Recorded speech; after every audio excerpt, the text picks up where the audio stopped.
Stissin! Hey, matey.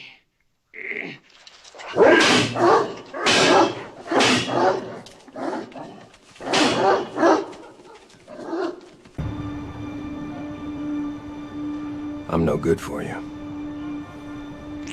Don't leave any of them alive. In this video, I am going to show you how to get the best results out of image to video across multiple models inside RenderZero Studio and how to use Kling 3's Shot Director. The same tips will apply on other platforms and other models, so watch on to learn how to improve your results and save credits and money. Image to video is where we use a start frame to anchor the generation.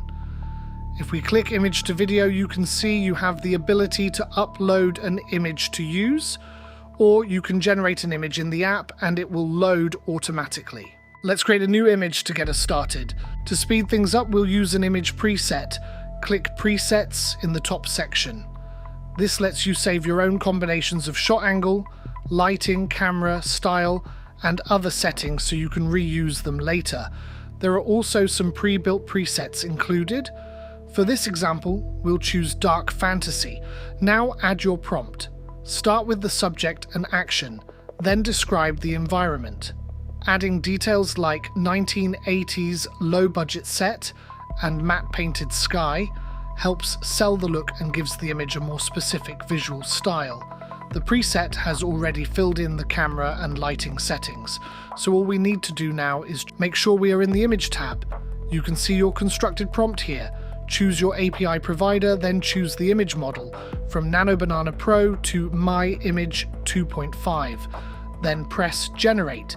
Here's a few results, this one from MI 2.5, and this one from Nano Banana Pro. I'm going to go with this one from Grok Imagine. It looks like cheap costume wolves and fits the prompt perfectly. Now if we go back to the Video tab, select Image to Video mode, we can see that our new generated image is already in the start frame slot. I'm happy with our API provider, so I will just choose the model and we will go with Kling 3.0 Turbo. We can open the guided prompt builder and we can autofill from the image tool. That leaves us to add in a camera movement prompt and describe the action in the scene. I'll press build prompt and it populates the video prompt below now. I'll change the duration to 15 seconds, resolution to 1080p. Then to make the clip more dynamic, I will prompt at the end of the prompt 5 different angle shots, then press Q video render. After a few minutes, we have our result. Stissin! Hey, matey.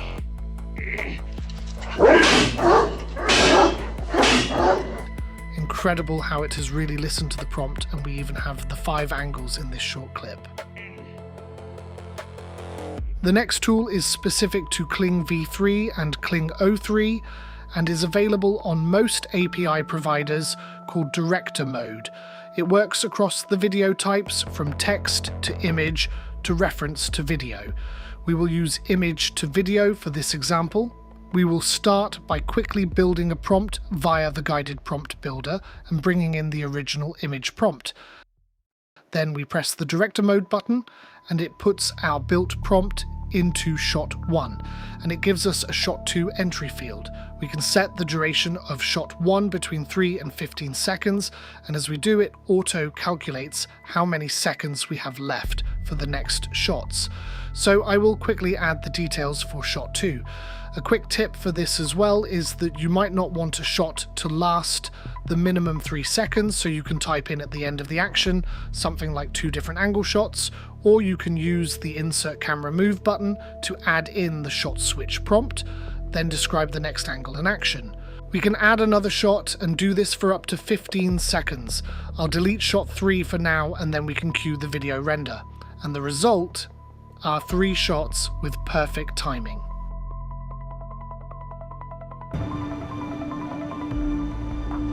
I'm no good for you. Don't leave any of them alive.